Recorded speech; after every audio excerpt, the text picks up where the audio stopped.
Today, I'm having a conversation with Kate Judge, a professor at the Columbia Law School and author of the book Direct: The Rise of the Middleman Economy and the Power of Going to the Source.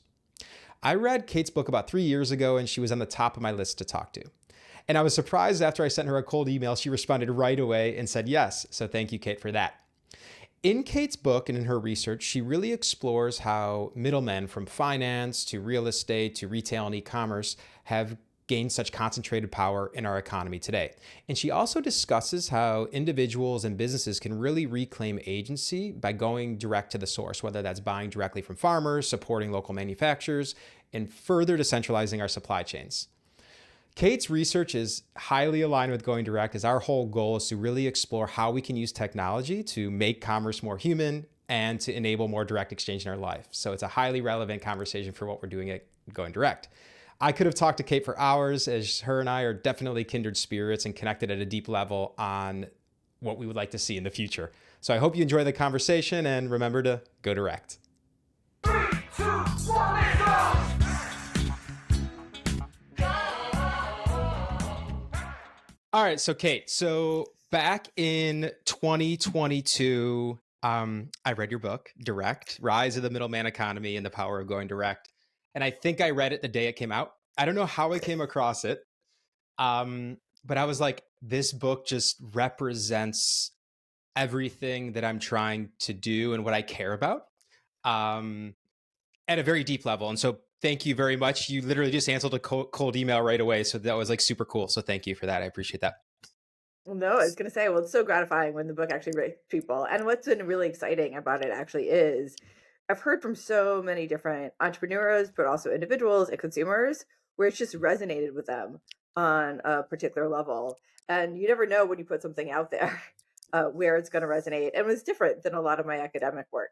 So a little bit outside of my comfort zone. So it's been really meaningful to see where it's hit. That's great. And did you, was it was the first book that you wrote, right?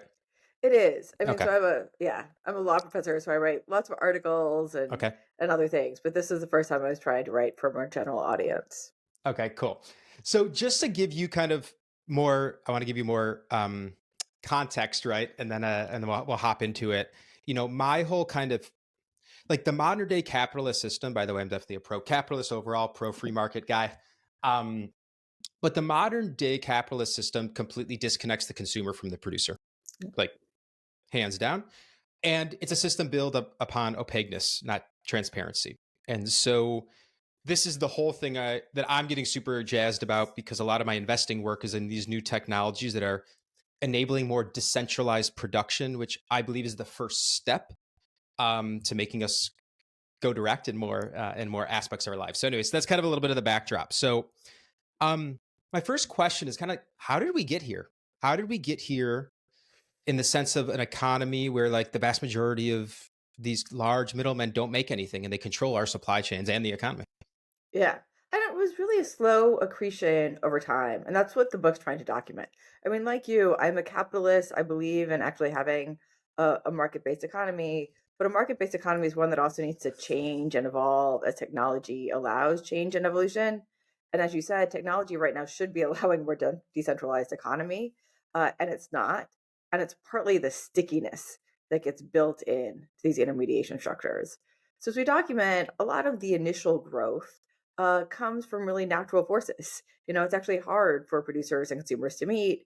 It worked well when production was local and where it was more specialized, but there were economies of scale and scope that could be realized over time and were made easier when you had these middlemen or intermediaries that could help play roles connecting. But what we see over time is what starts off as a helpful effort to build connection results in accretion of power over time and a fundamental change in how things are made that's partly enabled by the opacity of the system. So if you're Walmart, nobody's going to be able to look behind any of the products and understand what's really going into them and how labor is playing a role in that production. And so it does make sense for you to have this more disaggregated process of production where each little piece is going to the place that does it most cheaply. But that creates fragility, it creates opacity, and it creates disconnection. So it's not to say that we need to kind of eliminate these structures, but understanding they build over time, and then they squeeze out alternatives that people oftentimes want, both entrepreneurs and consumers. So it's how we create a healthier balance by understanding the way these power structures accrete over time, the way that they can result in cheaper goods, but they have a lot of unforeseen costs. And what was really exciting is I wrote this during the pandemic. I sold it right before we went into the pandemic. And one of Ooh, my claims, nice. I was like, I sold the idea for it Yeah. in January 2020. And one of my claims was like, supply chains are more fragile than anybody realizes. And the hard thing is actually early in the pandemic, they looked like they were holding up well. And of course, we learned that wasn't the case. And so part of it is like going again, and one of the things we know about capitalist structures is they're imperfect when there's imperfect information, and they're imperfect when there's kind of long-term consequences and short-term benefits. So part of it is also helping us to better understand how creating shorter, more resilient, more decentralized structures Mhm. actually creates like longer-term benefits and short-term benefits that are not always obvious. Yeah, I mean, this is a complicated one, so we're gonna unpack it. But Yeah. why spend? I read that you spent 10 years kind of researching this over your career and everything. Like, why do this? Why is this important to you? Why was this important to get out? Yeah, I mean, it started off actually. So I started off as a banking scholar, right? So I Oh, started off actually studying the changing banking system. And what we saw is it used to be that we had a lot of small community banks, and they would take deposits from their community, and it would really go back in a meaningful way to small businesses in their community. And it was a relationship business. So there was an intermediary there, because mhm. they're playing a role kind of transforming deposits into the possibility of credit. But it was small, it was community based, and it promoted these local institutions. And then over time, we had the growth of these incredibly large banks that brought technology and again, these economies of scale and scope. But that really enabled things like the rise of securitization, where you would create a whole pool of loans. They would go into a securitization vehicle, and then we create different tranches of securities backed by that pool of loans. This is a technology we still have. It does actually work really well in certain domains, but it's fundamentally different because it flattens consumers, Mhm. it flattens borrowers, and a lot of information gets lost. And part of what we saw during the financial crisis is a lot of the information that got lost became a source of fragility because it works really well when all of your assumptions are working. Sure. But as soon as those assumptions turn out to have been imperfect, as they always are, we couldn't find a new and healthy equilibrium. And so fear and dysfunction took hold.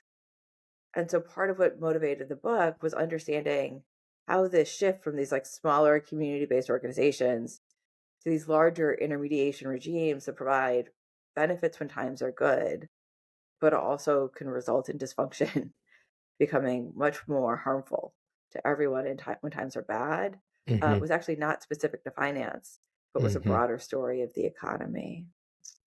Interesting. And so when were you like, I'm doing this, or was it always kind of in the back of your head for like a while? And I mean, it was always in the back of my head for a okay, while, but a okay, lot of it was kind of the structural thing. But the I'm doing it moment was actually when I started to realize the benefits of direct, right? So okay. part of it was things as I talked about the dangers of middlemen, I talked about fragility, but then I did start to realize like there's alternatives, and those alternatives do exist already in the system, but we need Hmm. to be doing more to support the alternatives. And a lot of the book isn't about kind of how we break up the system. Sure. It's how from the bottom up we can like build a more robust system of alternatives. And so, like, what are the ways that we can do that? So it was actually realizing like those personal connections, that knowledge, that sense of sustainability.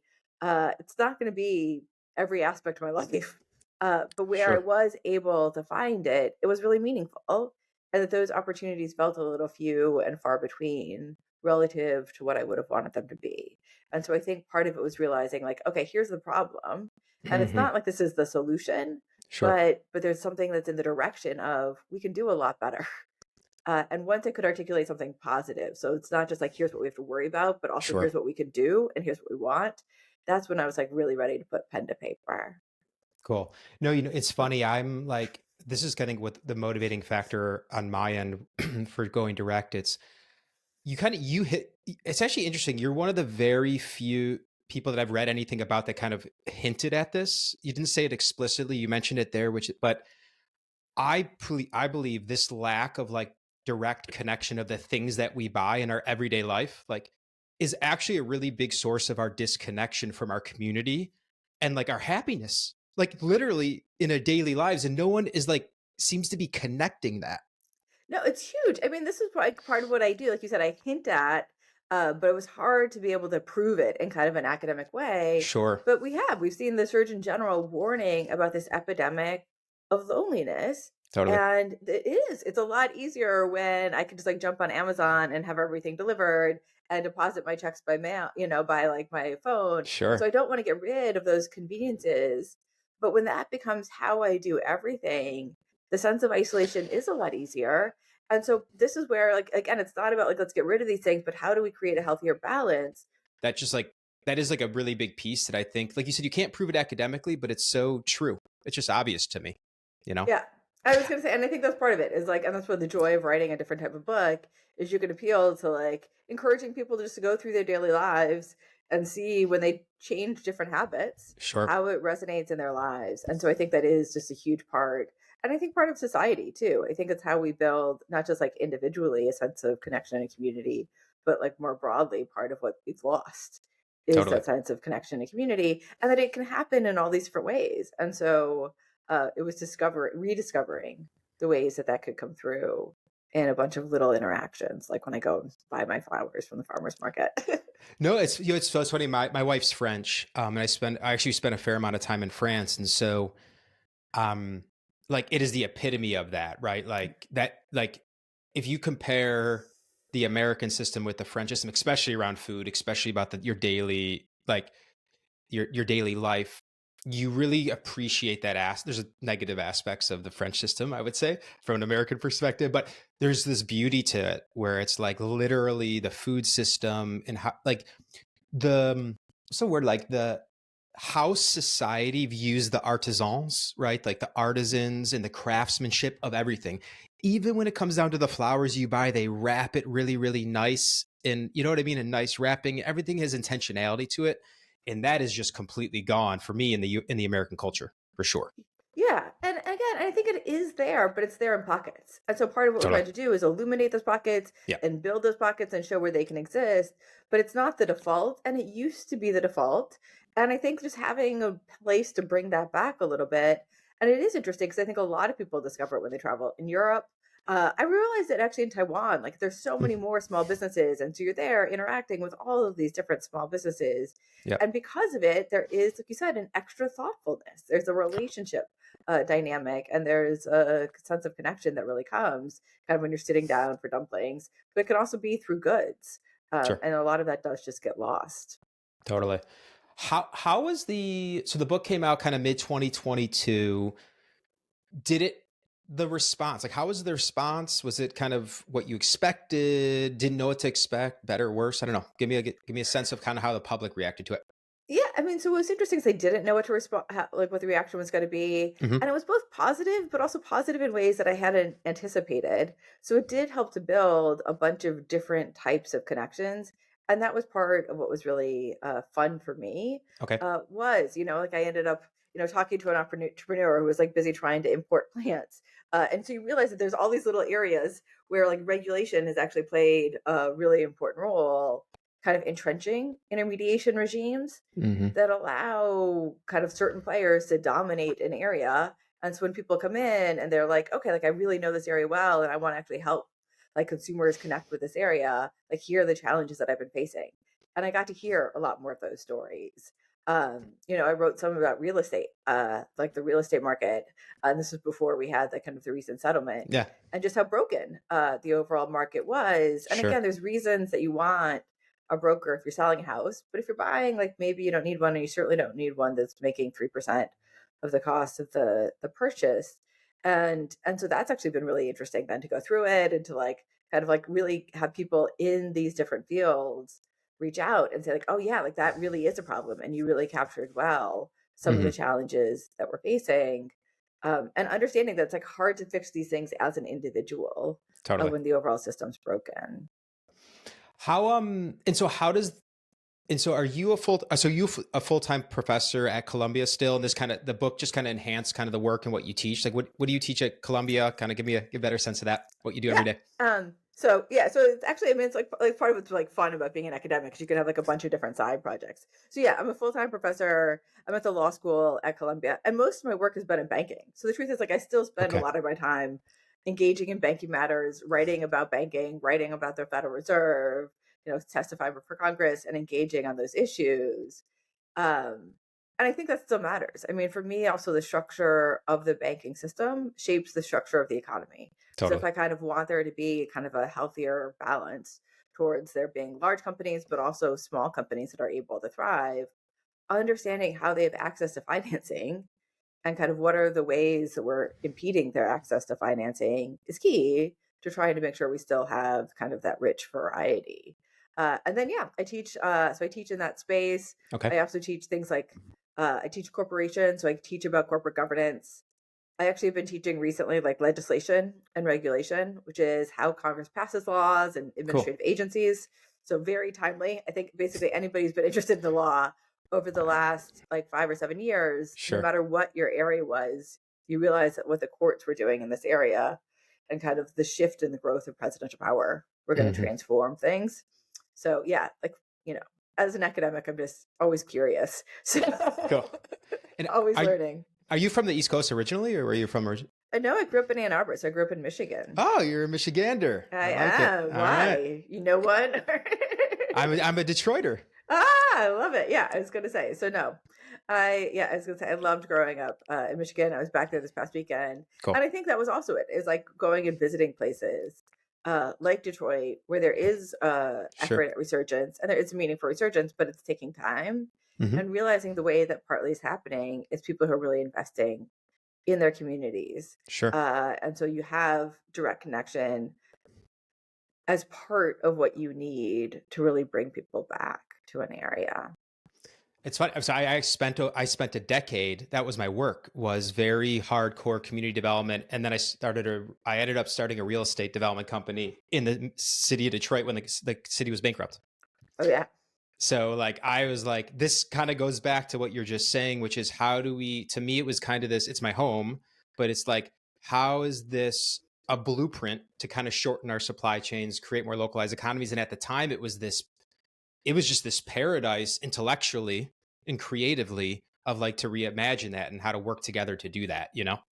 Yeah, and it's funny because like I think the challenges there are bigger than anybody in New York realizes. Like Yeah, oftentimes people in New York think about it as kind of like this kind of cool outer edge borough, like, edgy sure, Brooklyn.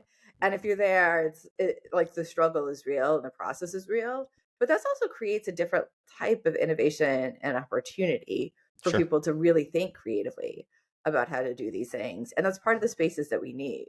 And sure. so again, like we see the kind of the trade-offs at play in the middleman versus a more direct economy also arising in different types of like city structures of like what are the places where you can have more creative work being done.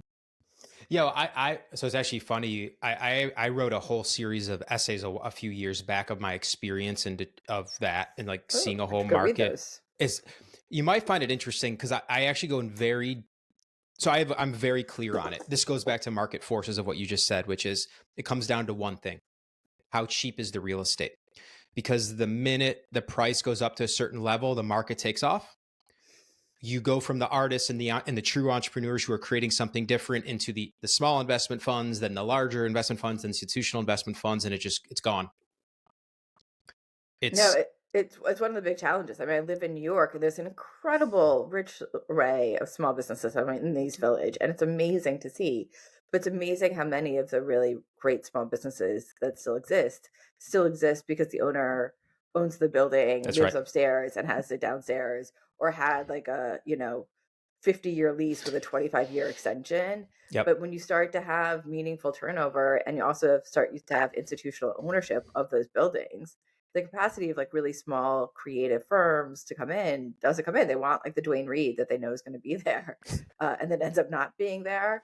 But like seems kind of like the reliable bet, and so you end up with a bunch of empty storefronts in incredibly valuable spaces because, and that's the real estate cost as a burden to entry is a real Hmm. challenge. And that's part of what's really interesting. If you think about the structure of the economy, again, we were just saying we both believe in capitalism, but part of capitalism is understanding like where are there burdens to entry that actually are impeding what would Hmm. otherwise be kind of healthy innovation and Hmm. healthy new entry into an industry. And so I think that's where a lot of the challenges exist. Also with the middleman economy, and like Amazon has an incredible uh, logistical infrastructure, Of which is course. just like truly remarkable, right? And it means we can get those things really quickly.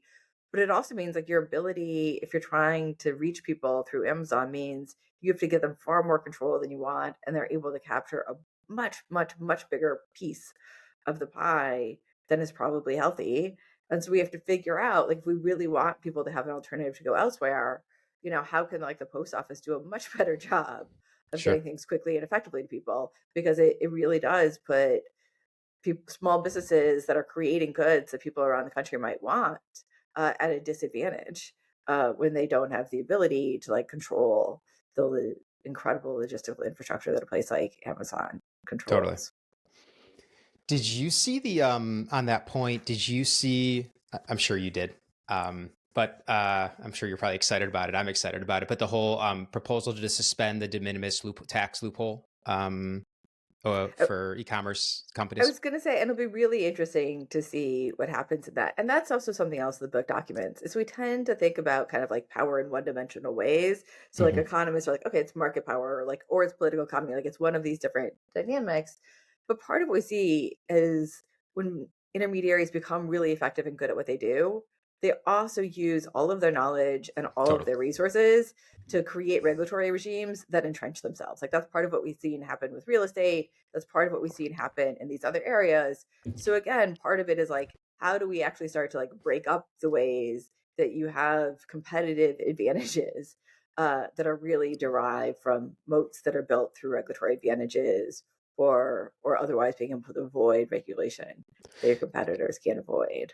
Can you explain to the audience the de minimis tax loophole like as it exists today? If you were familiar with it, Yeah, kind I was of. gonna say, I mean, like, what's the best way to try to explain it? That's actually is like a really good, um, um, 'cause what was It, the tag? it was basically what was happening was anything under $800 Is that that was being imported by a Temu, Shine, Shane? Amazon, I was gonna say Shine has Shane. been the Shane is that's been the big So basically, what they were culprit here. saying is they were claiming that the consumer was the importer.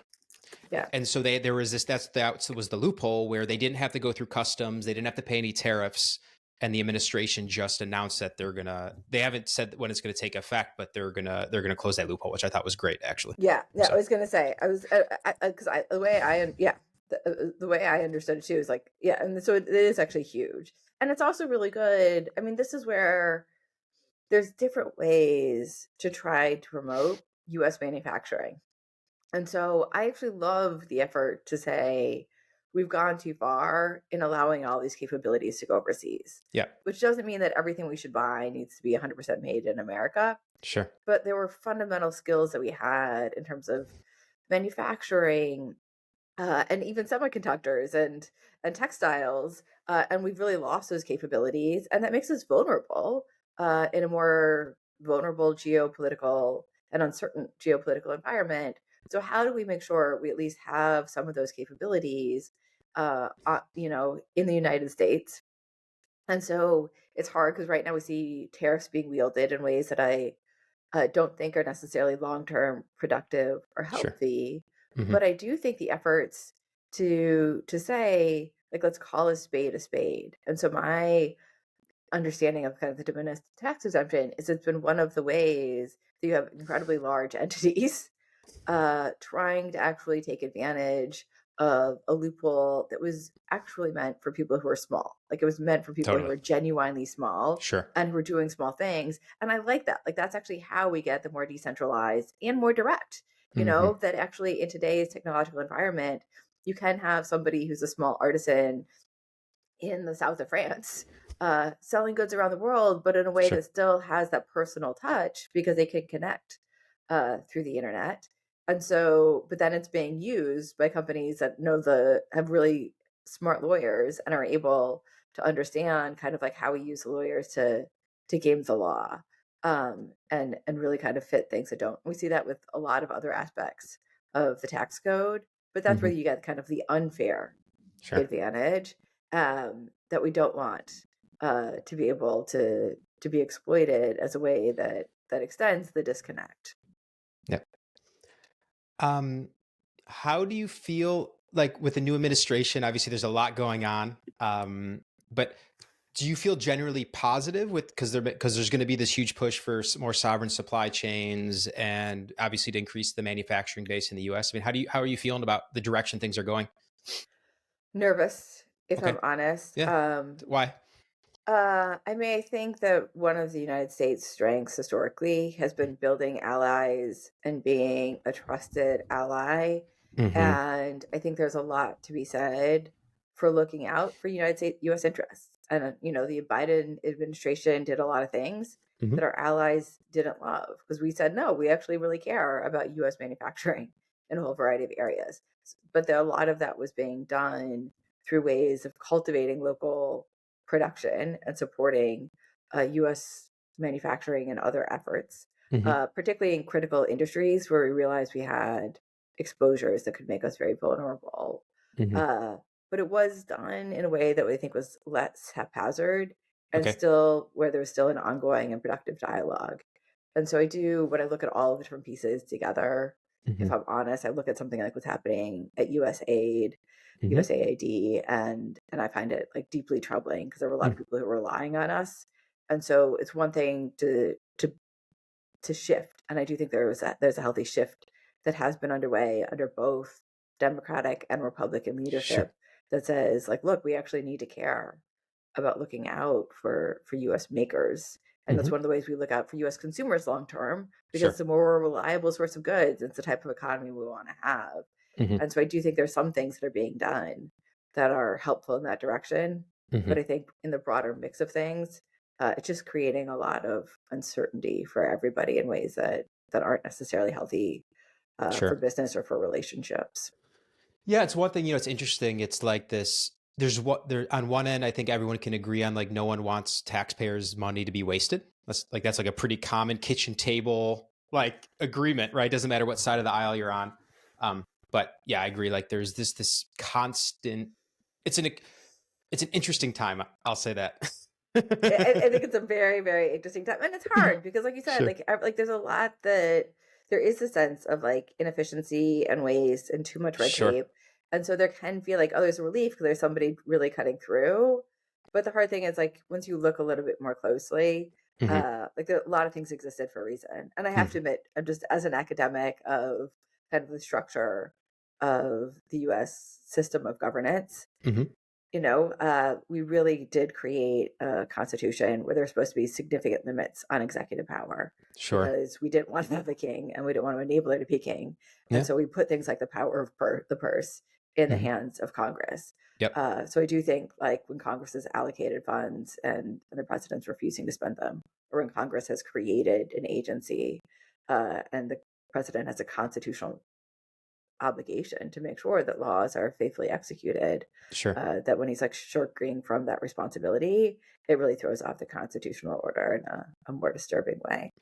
Right, and it brings up very like then you get on no matter what you get a slippery slope when you start dealing with crossing those boundaries.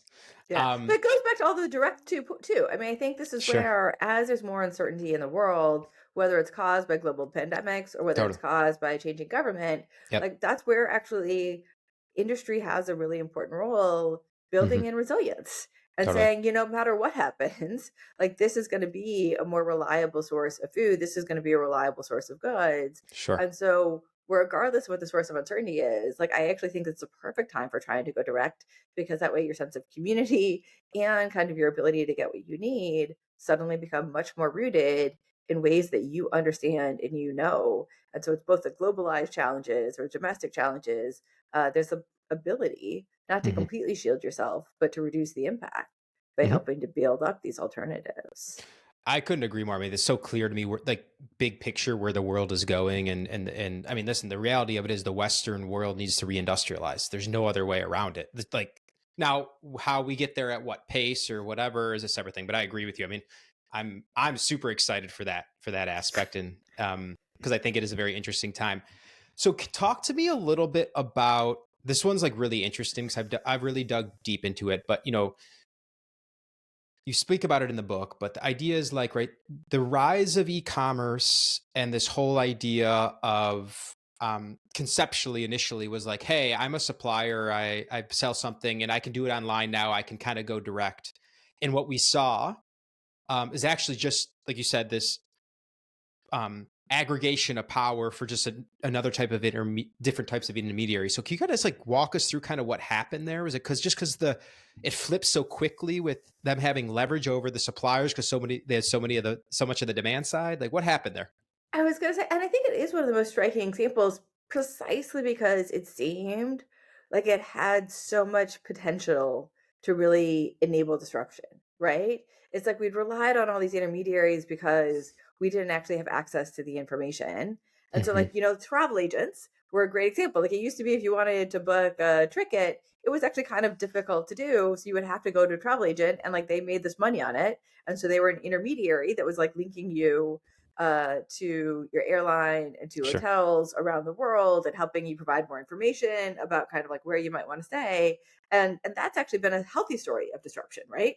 Because they are actually now we can use TripAdvisor to learn more. We can book our flights directly or Hmm. like on Delta or American, or you could go to Expedia, but they're charging a much less fee and you can compare things. So you're like getting Sure. something for that.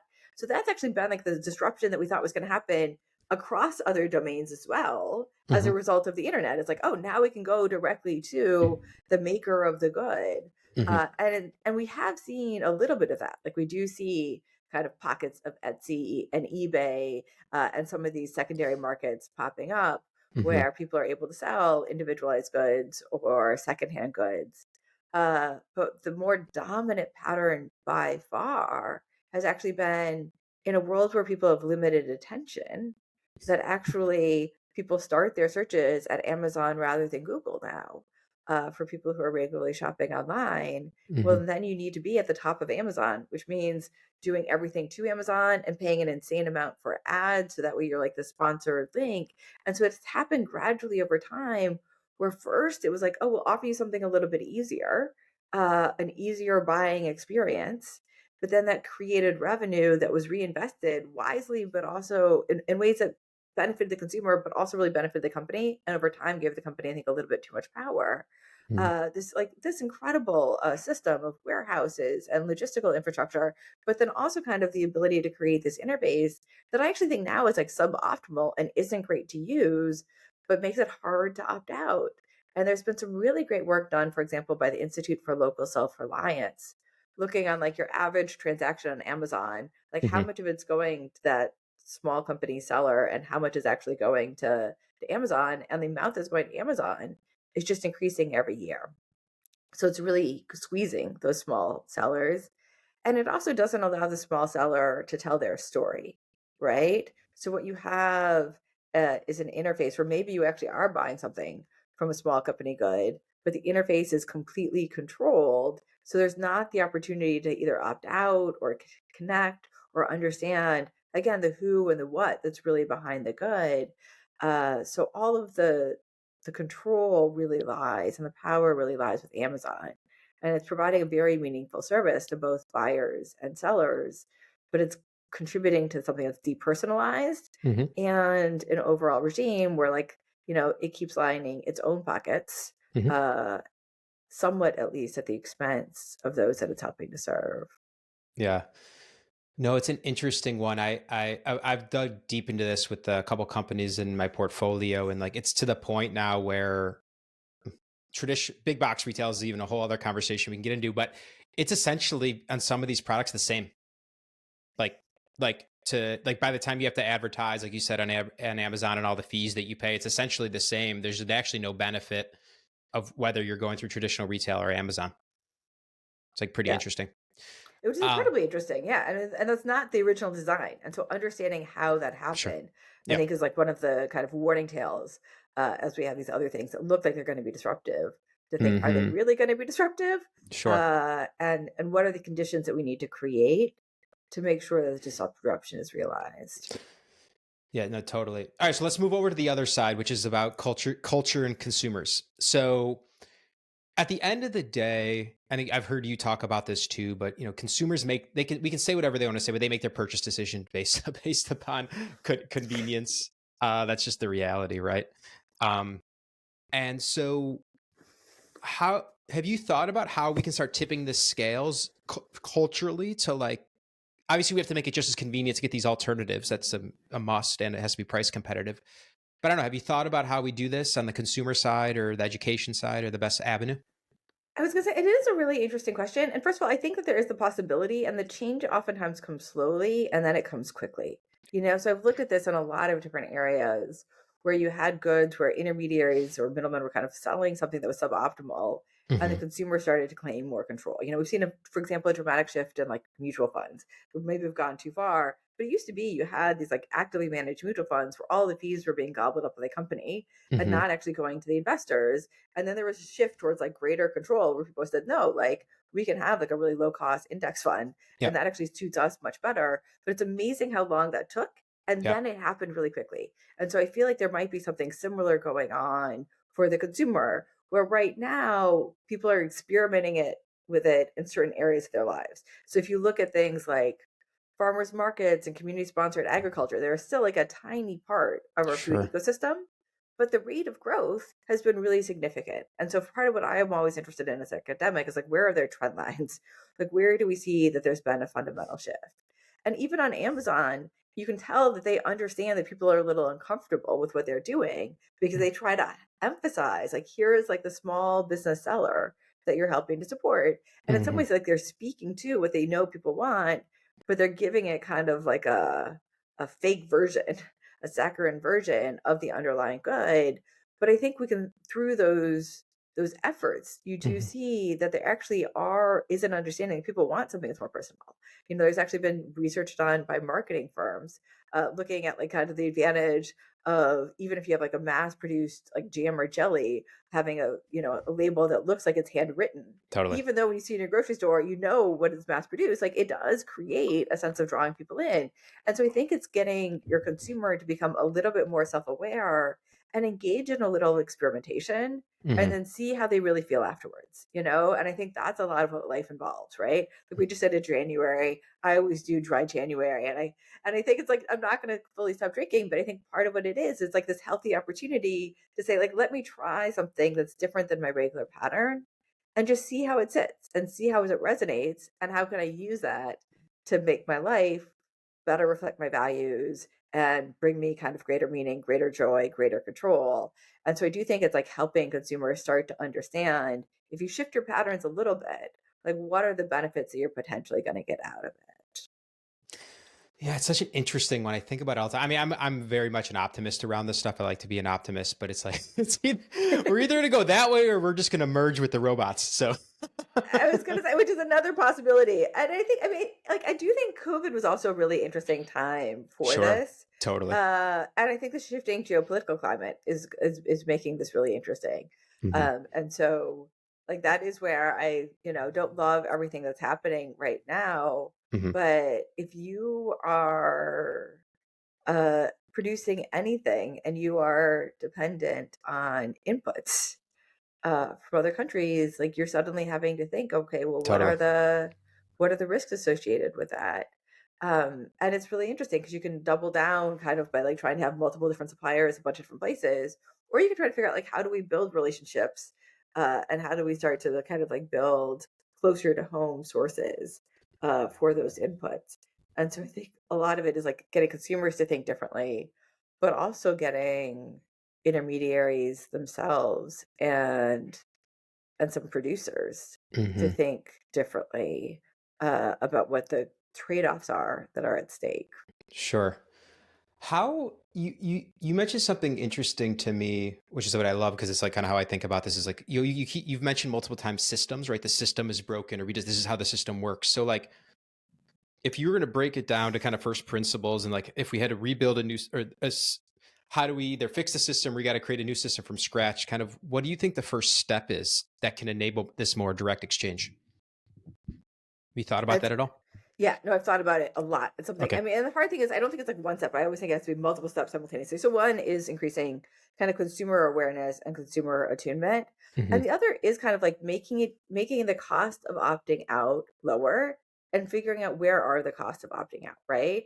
So we happen to talk about Amazon already. Like I think there is a possibility that if the US mail, we could effectively subsidize through making the US Post Office service like much cheaper, faster, and better Hmm. for small businesses and small production, then it's a lot easier to go to Etsy and have it be shipped freely and quickly to Hmm. you. And so we're really changing the structure of the economy, not Hmm. by choosing winners and losers among these different goods, right? You still have to create a good that Sure. consumers really, really want, but where the cost of the consumer choosing to go to you as opposed to choosing a more nameless and faceless experience, like the Hmm. cost that they have to endure is different. And so it's like, where are we going to be willing to make kind of strategic subsidies in the infrastructure, Yep. which is part of where the outsized control arises from, so that the cost of opting into a different way of doing things. And again, we see that with like these, like, these little like kind of craft fairs where they're creating like public spaces for it. Sure. Part of the question is like, how do we do that more on scale, right? Sure. How do we start to use technology so we actually build a more decentralized economy? And again, realizing decentralized kind of have a lot of resilience built in.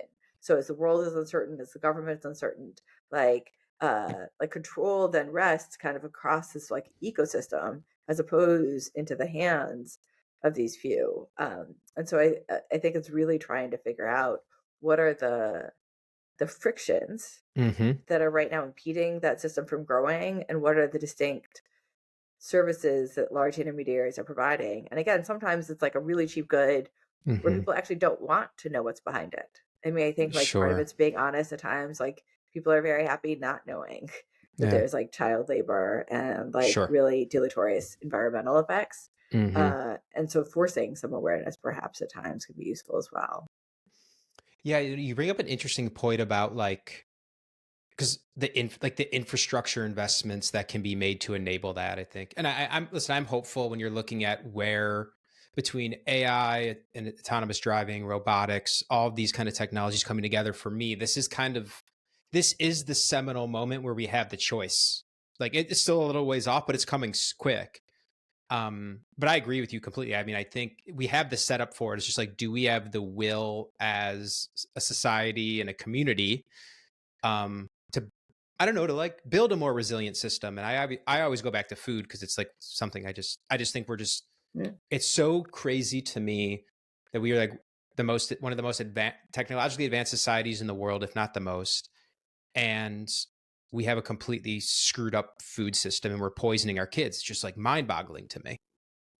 Yeah. I mean, that's actually where the book starts off, right? Yeah, And so, like I that's right. said, like I was like, I mean, I'm from Michigan, but Hmm. also like all my family is like a family of like farmers. So like all Okay. four of my grandparents grew up on farms at Hmm. different places in the Midwest in the Depression, right? Hmm. So Illinois, Ohio, Iowa. And so I talk about a family farm that has been in our family for generations. Hmm. But the way that that has been farmed has been transformed over time, from something that was really producing a variety of different goods in Totally. ways that were sustainable to government incentives encouraging everybody to produce massive amounts of soy and corn, um, oftentimes in ways that are then dependent Hmm. on a few big companies for seeds. Sure. And again, some of that is healthy economies of scale, and some of it actually, as you look at it more closely, is not sustainable at all for the environment or the good of the underlying products. And it's actually not a byproduct of the market, but kind of bad efforts at government policy. And so how, when we have all this rich land, when there's the possibility of hydroponics, when there's so many different ways that we Sure. can go about creating sources of food, like how do we actually start to shift to something where there is again a sense of connection and understanding with the land and with the food? And I do think it's an area where we see consumers making some of the the Totally. biggest shifts, but where it's really difficult to do so. And it's particularly difficult right now. I mean, I have a lot of sympathy for people who are just going to the grocery store and who are frustrated and upset at the Totally. cost. But I think that also shows the system was broken all along, Yeah. and the cheap prices were actually an artificial byproduct of a moment in time. And the Hmm. expense is no, this like middleman economy actually has a lot of costs that we don't realize. It's it. I on that point. I'm in agreement on that point. I just believe. I think that going back to your point of infrastructure, what the like to me the only way you can kind of address this or chip away is you have to create an alternative system. I personally don't think you can change the incumbent system. It just doesn't because it's too big and too entrenched with incentive structures. I'm fully convinced on that on my end, but I don't know. I don't know what your Yeah, thoughts I are was on gonna it. say, I believe it, and then the question is like, how do you make that incumbent system able to take hold? And this is why the internet is like such a really interesting example of like, Hmm. oh, it looked like it was going to be disruptive, and then it wasn't. And we've seen like the same thing happen in banking. Like right after the 2008 financial crisis, there was so much anger with the banks, and so you had this like whole host of fintechs coming up saying we're going to disrupt banking, Totally. and of course that hasn't happened at all. They've just like partnered with the really big banks. Totally. Um, and again, part of it was because like it turns out they had like like all the regulatory regime like actually is costly to comply with, and there's reasons you have to do some of that stuff. Um, but part of it also is all of the current regime has a lot of ways that they can use the law, not Hmm. just to look out for consumers, but to say they're looking at for consumers when what they're really looking at for is their own long-term market share.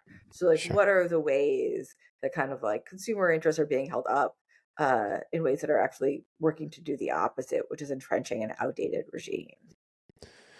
Yeah, and it's a complicated one. It's just interesting for my own knowledge for yourself. What brings you back to finance and banking in that area, like being the area where you really want to teach and go deep into? Yeah, just interested in that for you Yeah, on a personal I level. mean, so I think a lot of it actually, for me, and for many people I know, it really all grew out of the 2008 financial crisis. Okay. So at the time, I was working as a lawyer. I had friends who were laid off. I was living with my sister, who was an architect. She was laid off. Like all of her friends from grad school were without jobs. And like nobody had good answers for that. Like nobody had good answers for what went wrong. Hmm. And so realizing that we could build a system. And what's really interesting is when I look back on it, is all of the fragility was evident, but there was also the idea that this was better. So like the idea was like, oh my gosh, like home ownership is the highest it's ever been. The Hmm. differential between like white and black home ownership was the lowest it had ever been. It's like all of these innovations looked like they were creating real gains. And then we had this huge crisis hit where the most vulnerable ended up being out of the workforce for the longest. And like the number of homeowners were like underwater. And part of what we saw going back to the point about intermediation designs is if like a bank actually held your mortgage, it was oftentimes in their best interest to restructure that mortgage and the terms so you could stay in your house because that's a lot better than foreclosing. But oftentimes the mortgage had been sold off to a securitizer, and that securitizer then was like, basically like it didn't when it was making actually those changes, it would affect like different tranches of securities differently. So like they were scared to exercise that authority. And so again, it's saying like all the like gains of specialization might be real, but Hmm. they also can create rigidities and fragilities and costs. Hmm. And then like so part of what's interesting is like I go back then to look at the real economy and I see the exact same patterns happening. And so part of it for me is actually that like it's just an area where, and again, like, the idea of disruption that is not actually disruptive. Like so much of what I see in finance echoes what I see in the real economy. And again, I think the two are so deeply intertwined, Totally. where the structure of the financial system has changed, and that's changed the structure of the real economy, and the two feed off of each other. So for I think that's what kind of keeps me going back. No, it's interesting. My first job right out of school, I worked at the time it was like this kind of small emerging private equity firm investing in software companies. At the time, it was very small. Now it's much bigger. And so I was very, I was like, it was an amazing experience just to like really learn how the works. And I think I'm so thankful for like just that crash course for a few years of understanding the world of finance. Because you're right. It's like, I tell founders all the time, it's like, your capital strategy and how you capitalize your business com- can dramatically impact how you move forward with the objective and the mission that you want to achieve. It's like And the completely long linked. Yeah, and the long-term control, and whether it's like equity or different types of debt. Sure. And again, like it is so fundamental. And I think there's this like instinct by people to think like finance is over there and I don't want to have to deal with it or I want to think about it. I want to think about real stuff and real goods. Hmm.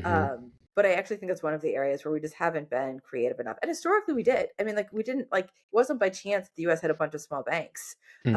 We had a bunch of small banks because we actually worried about centralized power. It's Hmm. part of the reason we were slow to create a central bank. And again, I think it's really important today that we have the Federal Reserve. Sure. But the reason we also created the Federal Reserve the way we did with these like 12 decentralized like Federal Reserve banks around the country is we were worried in this country a lot about centralized power. And so we created both a financial system and a financial regulatory regime that really was meant to work against excessive centralization of power. And we've just gotten a long ways from that, you know? And so I think when you can understand those nitty gritties, you know, like I looked a lot at the Fed interventions in 2020, and I Hmm. think the Fed was doing the best it could to help out everybody it possibly could. Hmm. But the reality was, if you were a large company and you were issuing corporate bonds, like the capacity of the Fed by just announcing that they were going to get into that market made it so easy for Easy. you to Totally. then raise funds. Whereas Hmm. the small businesses, Congress tried to do so much through things like the Paycheck Protection Program, but actually like trying to figure out how do we support the credit infrastructure that facilitates the flows of funds. The government just wasn't able to do that in an effective way. And so like again, going back to your point about capitalism, it's like where is it there's like an unfair competitive advantage, Sure. and how is it over time that those just compound the disparities? So it's not like we're actually seeing an economy that reflects what people want. We're seeing an economy where these like disparities are growing, and so there's a disconnect between kind of the range of choices that people want, the range of options that people want as consumers, as entrepreneurs, as Hmm. workers, and how do we start to work against that? Yeah, I mean, it's some of this is like a values question, right? It's like, y- and it's such a hard one. I mean, I'm on the ilk of like, so back in like 2013, 2014, I was already starting to feel and see things with how things were going and just the cost of everything, just every year. Just example, like I went back and I have a rental home and that I rent out, and I was like, I got the insurance bill the other day, and I was like, it just seems high. Let me just go look back at my like premiums, and it's like every year for the last like 7 years, it's like 15, 20% increases, and I've never had a claim. Mm. And you're just like, you have all these things, and I go back to kind of like, you know, average family.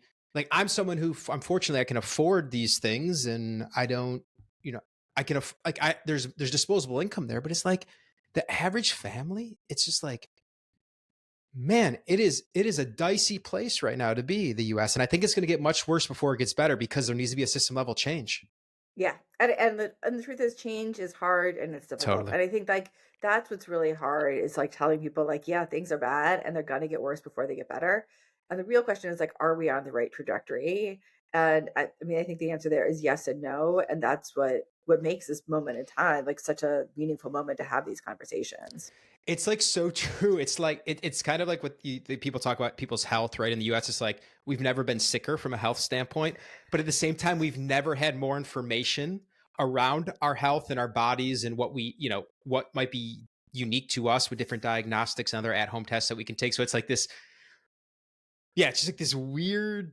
I don't know. It's this weird extremes of both. You know what I mean? Yeah, but I'm glad that you're like though trying to fight the good fight because I think it's part of it. It's like you start to have the conversations, you start to build the movement, and that is like that was what was fun about the book and remains like fun about these conversations. Sure. Is I think there actually was and is a movement afoot, but we haven't been able to articulate it in a way that has really harnessed the power that you need to bring about the transformative change. So I agree completely, and this was like a big piece of this. So like a handful of folks that just some of the other conversations I'm having, it's like I have a gentleman who's they're building stone mills across the U.S. to make stone milled flour and they're building the whole organic wheat supply chains in the U.S. That's John over at One Mighty Mill. Folks that are building um, like micro they call them micro mobile factories, so decentralized construction for home building. Like there's this movement and there's a lot of capital going in to a lot of these different areas, so I'm really hopeful. Like there's some really, really cool stuff coming. It's not going to be easy, but like I'm seeing this generation of really dedicated scientists, engineers, entrepreneurs. And I think kind of going back to your point, my hope is these conversations and kind of what can be built here can help be some infrastructure for that cohort. Because I agree with you, it needs to be a collective effort, you know? Yeah. I don't know if you've talked to him, but Bayard Winthrop, who's the head of Mm-mm. American Giant. Okay, So it's like, they got famous originally for their hoodie, but they make all kinds of other US textiles. okay, There was a great book that came out, American Flannel, about his process, like the effort that he underwent to try to bring back um, the capacity to make a flannel shirt in the United States. cool. I'll check it But out. he's another really great person on these issues. Cool. And so it's just like, and I think it is, it's like building that connection. So he's like the type of person I would never have gotten to know without Totally. having written the book. But I wrote the book, and then I did conferences, and then you started talking to different people. Sure. And so if you want an introduction there, but I think he could be another great guest because he's Cool. just so articulate on Great. what's been lost. And if you haven't read it, American Flannel is also just like a really great book I wrote it to down. Yeah. read.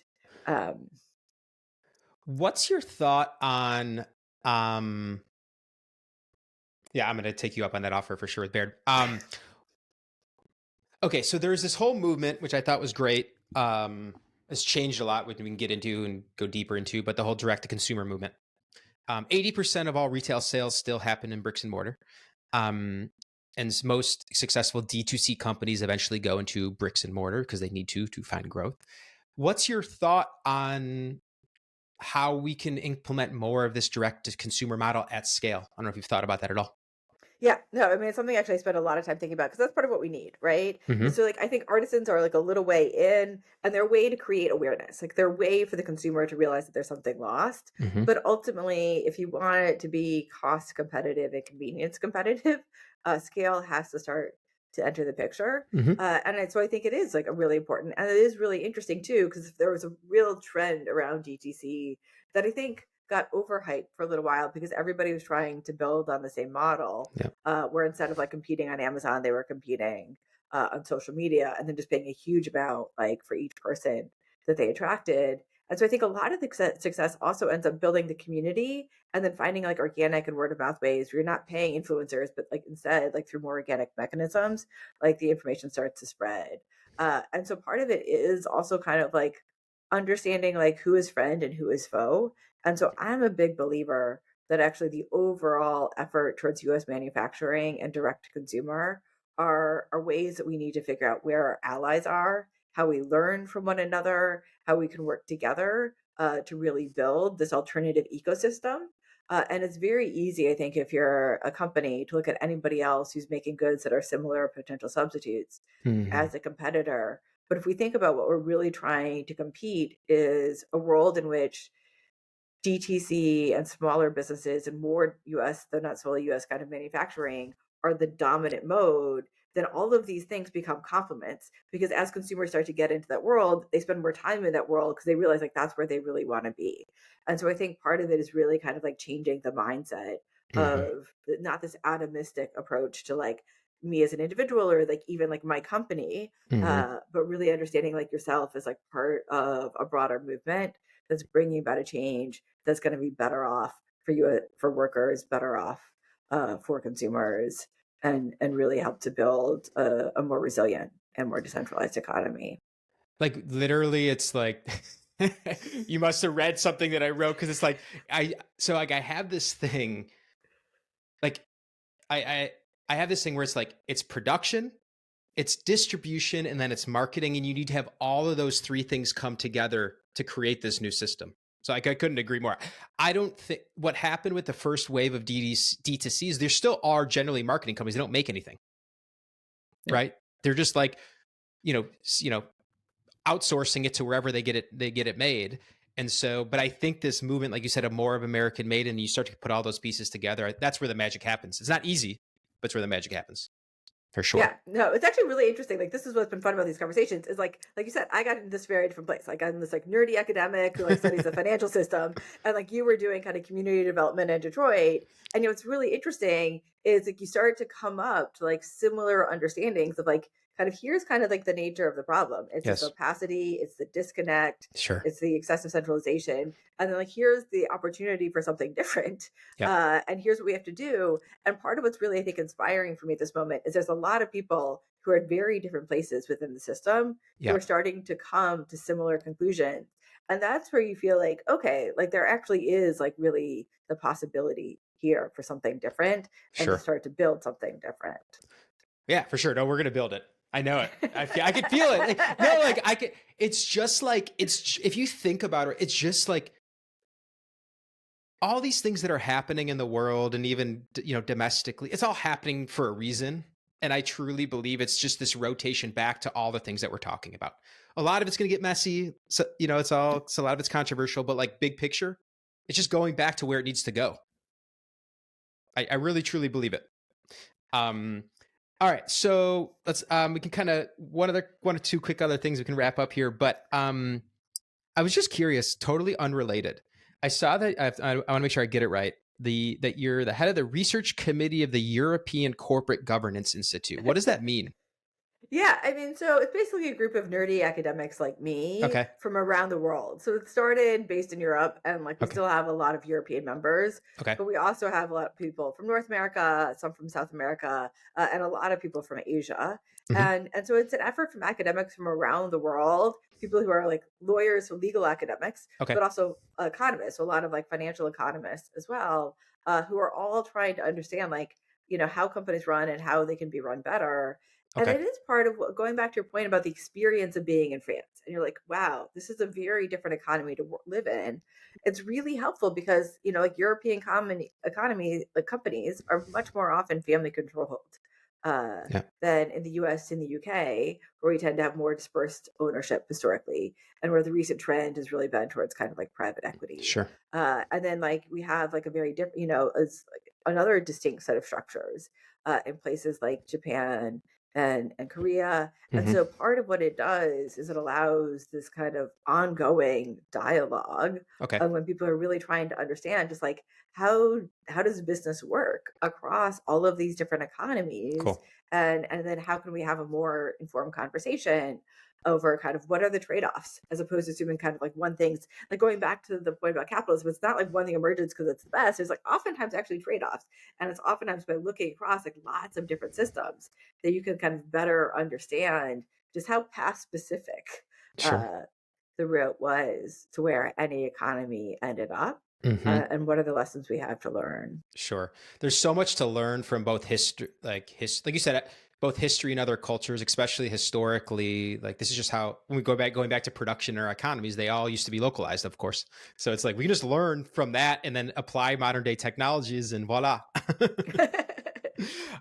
Cool. Okay, listen, I could speak to you for hours on this. It was really fun. I really appreciate it. Tell folks where they can find you or the best way to reach out to you if they're interested in kind of your work or the book.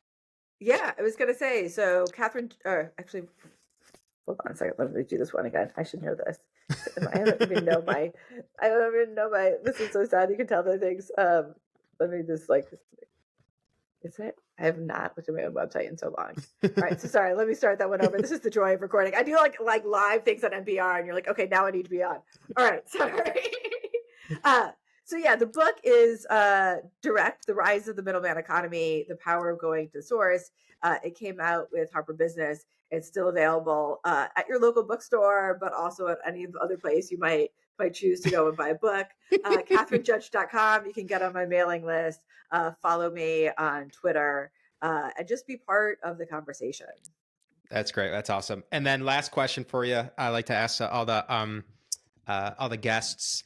Uh, is there kind of one or two other people that have been really influential in your work that you think is worth folks to look up their work or and even potentially to come on and have a conversation here? I know you already mentioned Baird Winthrop, but maybe one or two other people that just come to mind. Yeah, I mean, Bayard's a great example because he's an entrepreneur who's really trying to figure out how do we build stuff. Hmm. Actually, a lot of the people who are inspiring me are the entrepreneurs who are doing the hard work. So I have a good friend who runs a CSA, and so I do actually think that the community-sponsored agricultural Hmm. model is just like one of the most amazing models for like how do you actually create food production that's sustainable, but we're also people sharing the upside and Hmm. sharing the downside Hmm. when things like the weather kind of affect like what the yields are going to be. Sure. And so you manage to also say you're a consumer, but you're also an investor in a way, and you're kind of like taking on some of the risks. So I love some of those models. Cool. um yeah, Great. I'll leave it there. Great. Well, thanks again. Thank you.